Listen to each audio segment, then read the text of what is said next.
گاؤں کی آبادی کاشت شدہ علاقے کے درمیان کچھ فاصلہ پر تھی۔ ہمیں یہیں ایک خاص جگہ کی تلاش تھی جو ہمیں جلد ہی مل گئی۔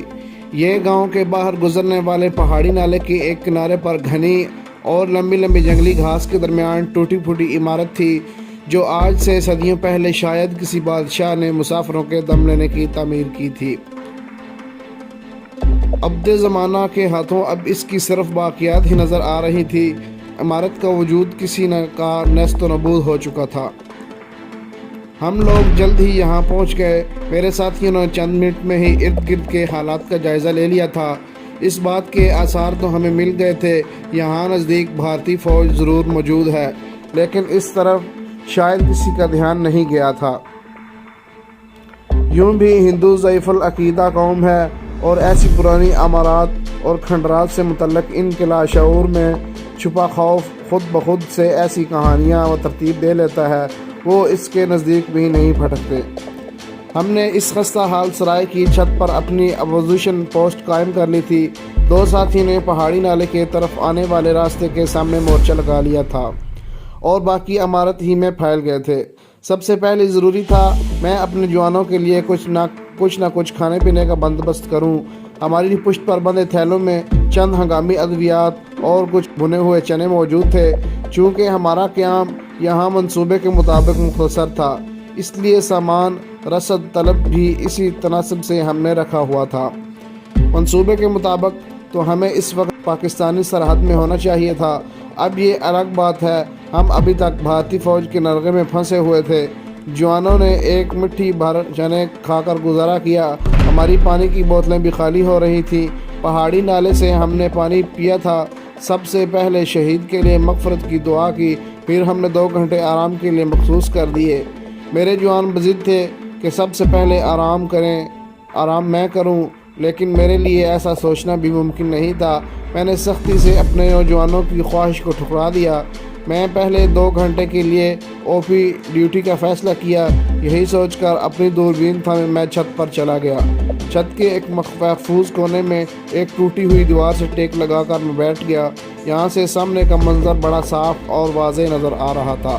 سورج نے اب جانب مشرق سے اپنا سر نکالنا شروع کر دیا تھا۔ دور دور تک ویرانی چھائی ہوئی تھی۔ ماحول پر چھائے سکوت کو کبھی زوردار دھماکے کی آواز توڑ دیتی تھی۔ صبح کے اجالے کے ساتھ ہی دونوں اطراف سے حملوں میں تیزی آ گئی تھی اور رات بھر مصروف بھاری پٹاخے کی جگہ اب میڈیم بیٹریاں اور ٹینک لے رہے تھے۔ سورج اب مکمل بیدار ہو چکا تھا۔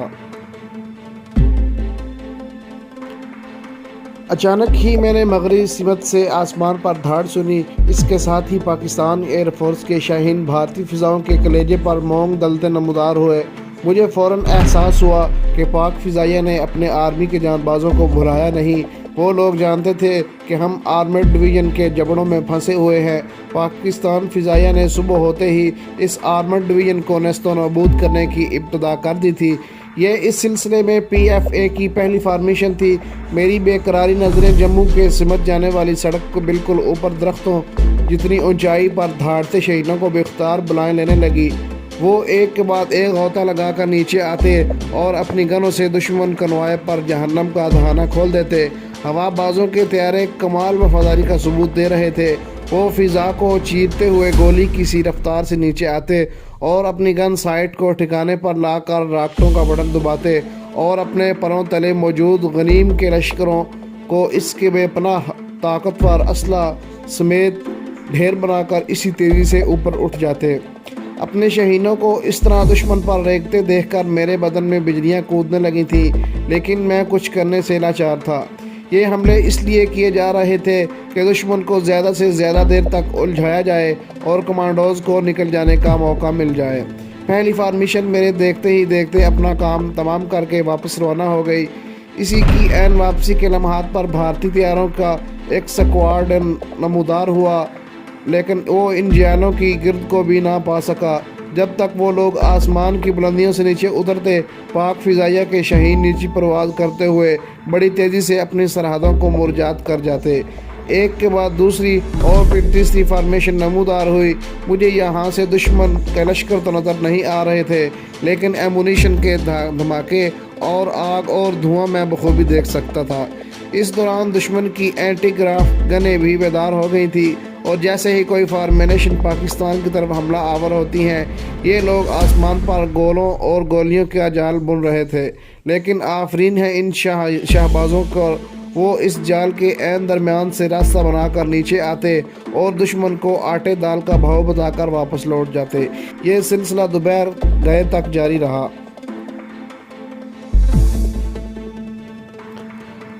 دوپہر میری آنکھ لگانے کی باری تھی، نیند وہاں کس کافر کو آتی، بس یوں ہی ذرا سستانے کے لیے ایک ٹوٹی پھوٹی دیوار سے ٹیک لگا کر بیٹھ گیا۔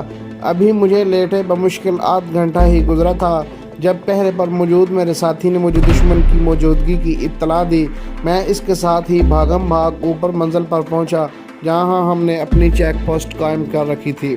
دوربین سے میں نے آنکھوں سے لگائی، سامنے گاؤں کا منظر صاف دکھائی دے رہا تھا۔ میں نے دیکھا بھارتی فوج 5-6 جیپوں کے ساتھ گاؤں کو گھیرے میں لے رکھا ہے۔ اپنے ساتھی کو میں نے مخصوص اشارہ کیا اور دوسرے ہی منٹ میں تمام کمانڈوز تک یہ اطلاع پہنچ چکی تھی۔ وہ لوگ اپنے اپنے مورچے پر ڈٹ کر اگلے اشارے کے منتظر تھے۔ یہ شاید بھارت کا SSG special services group commandos تھے۔ وہ لوگ اپنی تربیت کے مطابق بجلی کی پھرتی سے چھلانگیں لگا کر جیپ سے اترتے اور گاؤں کے اندر بھاگتے چلے جا رہے تھے۔ شاید اس طرح یہ لوگ گاؤں والوں پر ہراس تاری کر رہے تھے۔ بادی نظر میں تو ان کی آمد کا مقصد بالکل واضح تھا۔ اس گاؤں میں غالب آبادی چونکہ مسلمانوں کی تھی، بھلے وہ بیچارے نام نہاد مسلمان ہی صحیح اور دین اسلام سے ان کا دور دور تک کوئی بھی واسطہ نہ تھا، لیکن نام کے تو وہ بہرحال مسلمان ہی تھے۔ بھارتی فوج شاید اس امید پر یہاں آئی تھی کچھ پاکستانی کمانڈوز یہاں چھپے ہوں گے۔ میں بڑی بے چینی سے ان کی حرکات و سکنات کا جائزہ لے رہا تھا۔ ایک جیپ میں لگے لاؤڈ اسپیکر سے کچھ اعلان کیا جا رہا تھا۔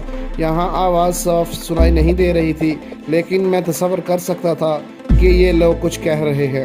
چند منٹ بعد ہی گاؤں کے باہر ایک وسیع قطع اراضی پر میں نے عورتوں، بچوں اور بوڑھوں اور مردوں کو جمع ہوتے دیکھا۔ یہ بہت چھوٹا سا گاؤں تھا جس کی آبادی بمشکل 1000 نفوس پر مشتمل تھی۔ ان میں ہندو اور سکھ بھی تھے۔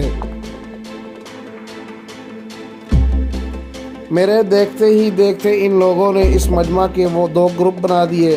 ظاہر ہے ایک گروپ مسلمانوں کا تھا اور دوسرا غیر مسلموں کا۔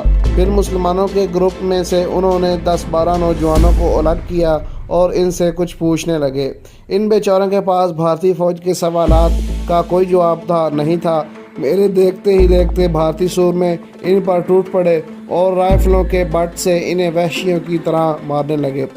باقی تمام دیہاتی سہمے ہوئے ایک طرف کھڑے تھے۔ مار کھانے والے زمین پر لوٹتے اور چیختے چلاتے ہوئے ان کے قدموں سے لپٹ کر معافی مانگنے لگے، لیکن ان درندوں کا دل نہ پستہ تھا بلکہ ان کی وحشت اور بڑھ جاتی تھی۔ وہ زخم خوارہ کتوں کی طرح انہیں نوچنے لگتے۔ جب اپنا مقصد حاصل کرنے میں انہیں ناکامی ہوئی تو انہوں نے 2 خوفزدہ بوڑھوں کو دھکے مارتے ہوئے باہر نکال لیا۔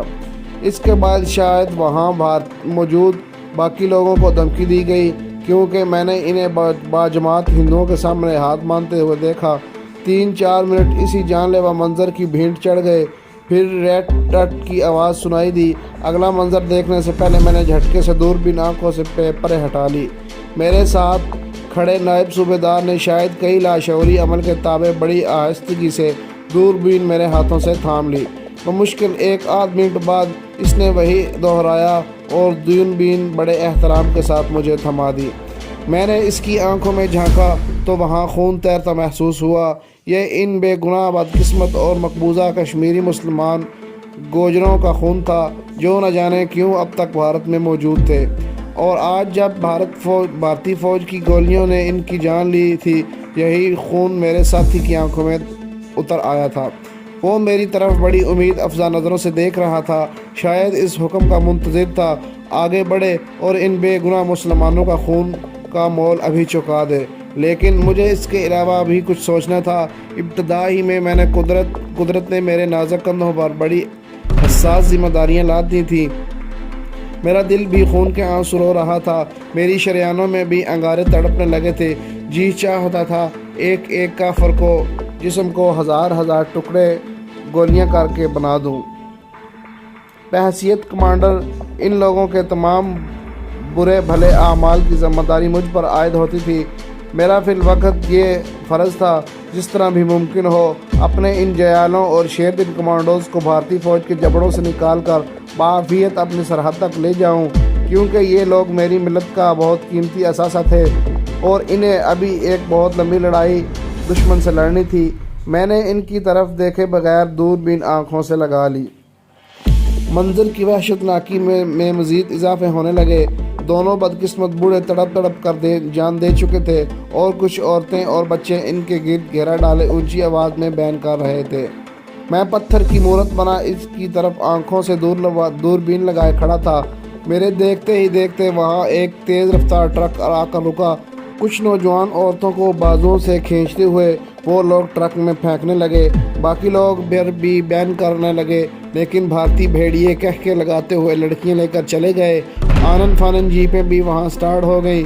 وہ لوگ جس سمت سے آئے تھے اسی سمت جانے لگے۔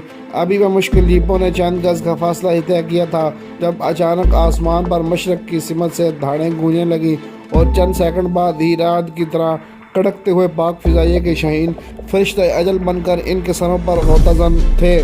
آنے والے دو تھے۔ دونوں فائٹروں نے شاید یہ شکار دیکھ لیا تھا۔ اس کھلے میدان میں اسے چھوڑ کر جانے کو جی نہیں چاہتا تھا۔ ایک دوسرے کے تعاقب میں لپکتے ہوئے وہ اتنی کم بلندی پر آ گئے تھے، مجھے یہی دھڑکا لگا کہیں کسی درخت سے نہ ٹکرا جائیں۔ ان کے پہلوؤں سے لٹکتی گنوں کے دہانے کھلے اور موت کی سرخ زبان بھارتی فوجیوں کو جیپیں چھوڑ کر کسی آڑ میں تلاش میں بھاگ رہے تھے۔